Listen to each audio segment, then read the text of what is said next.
Hi, I'm Kattina Anglin, and this is a good show.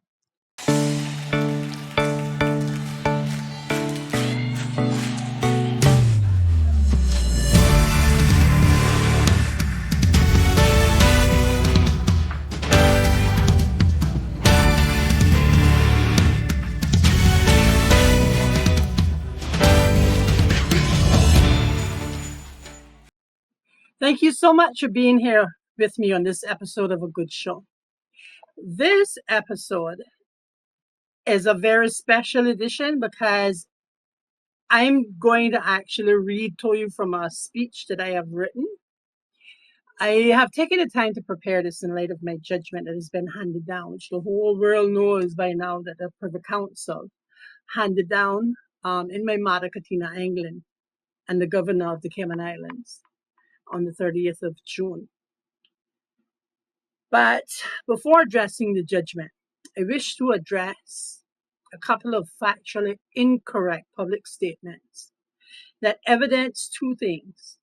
One, people for the most part fail or refuse to research on topics or people they oppose. And two, they accept and promote the narrative that makes them feel good. The first thing is that my mother was a waste of public funds. My matter was a constitutional matter on which no case law existed throughout any of the British overseas territories. Obtaining the judgment now clarifies for the Cayman Islands, for our House of Parliament, for other British overseas territories, and the people of the Cayman Islands, the power that the governor has. The second point is that I only pay attention to the LGBT. Nothing could be further from the truth. For those of you who are unaware of my advocacy in this Cayman Islands and choose to follow the blind, kindly note the following. My first legal challenge was at the age of 15 years old when, as a teenage mother, I fought the government for my right to an education after giving birth to my son. I won that fight and was the first teenage mother allowed to return to school, opening the way for other young women to return to school and complete their education on which they could obtain meaningful employment and maintain their child and themselves. In less than a year after taking up employment at the cruise terminal, I spearheaded the challenge to balance the playing field for local tour operators who did not have pre-booked contracts with the FCCA. This resulted in Mr. McKeever Bush, who became the Minister of Tourism, forming the Cayman Land and Sea Cooperative, through which contracts for pre-booked tours for cooperative members were negotiated and secured, thereby increasing the economic opportunities for local operators. When the government sought to release the genetically modified mosquitoes in West Bay, I championed that cause, along with Mr. Dwayne Banks, who became the petitioner against the government. Although that matter was not appealed, the people had an opportunity to have their concerns heard in court. I led the campaign against the vaccine mandates for work permit holders, PR holders, and Caymanians alike to have their freedom of choice whether to be vaccinated. On the Citizens Initiative radio show on Radio Cayman, I have advocated for, among other things, road safety and our duty for care for other road users, domestic violence against men, the rights of the disabled, sexual abuse of children using my own horrible experience of years of sexual abuse, guidance for those dealing with drug addiction, both for the addict and for their loved ones. Since starting our TV broadcast show, A Good Show, I have, sometimes at Pastor Ellen Peguero, other times alone, sometimes as a monologue, and other times with guests, advocated for or hosted segments on better working conditions for domestic helpers and construction workers in particular, but for all employees in a segment called Modern Day Slavery in the Cayman Islands. I've advocated for the plight of prisoners and prisoners' rights. We did a segment called Self-Love, Overcoming Sexual Abuse. NAU and the plight of family members who have dependents on NAU. A series on marriage, immigration, and employment. Investigative reports on the COVID vaccination program and whether that was an effective, safe program. The cruise pair, parentage, arresting imprisonment, crime prevention series. Hope, jealousy, feminism, masculinity, and chauvinism. I'm sure you get the point. These broadcasts, of course, do not include the public speaking presentations I have done, including at seminars on women empowerment and elevation. Those who do not know me do not know the amount of advocacy I have done to help us all live in a safer, healthier environment. What they know is what they have chosen to know for the purpose that they have chosen it for, to unjustly criticize me. My third point is that despite the disinformation that has unfortunately been promulgated around the world, the Civil Partnership Act, or the CPA, is not same-sex legislation. It is not. Heterosexuals and gays alike can engage in a civil partnership, and those of us who choose to remember will recall that a selling point by the proponents of the CPA, including the governor of the day, Mr. Martin Roper, was that heterosexuals would also be able to engage in civil partnerships as well. That point won over support from some of those opposing the legislation in its early stages.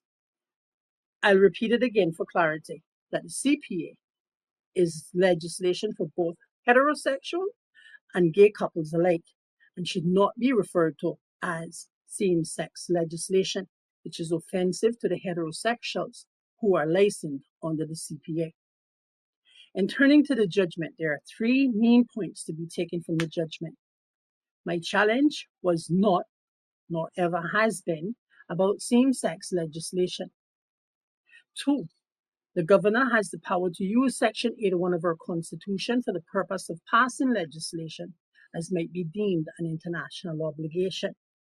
And 3, the Cayman Islands House of Parliament is not sovereign. On the first point, my challenge to the governor's actions was not in relation to the name of the legislation he passed, the Civil Partnership Act, but the legality of him using Section 81 of the Constitution to access Section 55 of the Cayman Islands Constitution. And for your reassurance, I refer you to paragraph 31 of the Privy Council's judgment, which reads, and I quote, "The present proceedings do not seek to challenge the governor's judgment that the enactment of the CPA was necessary or desirable. Rather, the appellate maintains that this does not fall within the governor's responsibility to act with respect to external affairs. What is meant by external affairs in Section 55 is a question of construction of the Constitution and therefore a question of law." The nature of my challenge was lost on many because of the subject matter of the legislation, instead of the methodology used to accommodate the passage of the legislation. In all the pleadings and even judgments, it was made abundantly clear that my challenge was not focused on whether the legislation was about any particular legislation or any particular subject, as the Privy Council, the Court of Appeal, and the Grand Court pointed out.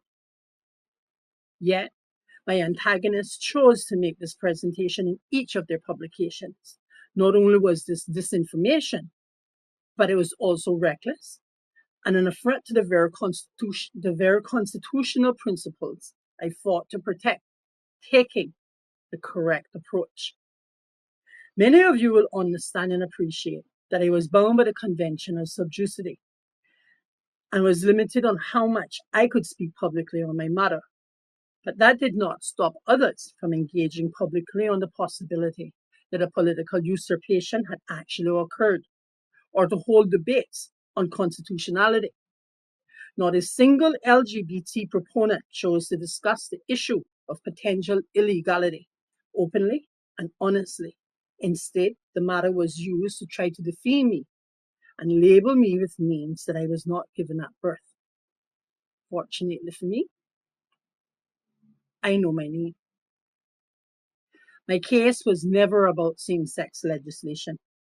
It was always about the legality of the governor's actions, and it should be known to all, Christians and non-Christians alike, that had this act been enforced and the governor chose to have the legislation repealed, utilizing an avenue that I believe was unconstitutional, I would have still challenged him all the way to the Privy Council. I fought this case the way that I have fought other challenges in my life, including drug addiction, and even the way that I fight for my clients' cases, because I believe that I must stay in the fight until the very end. Giving up is not an option. Success is the only thing. Completion, victory is the only option that I have. And so I remain in the fight until the very end, because it's not over until it gets to the end. And I just will take the time to interject right now for those of you who are wondering if this is the end.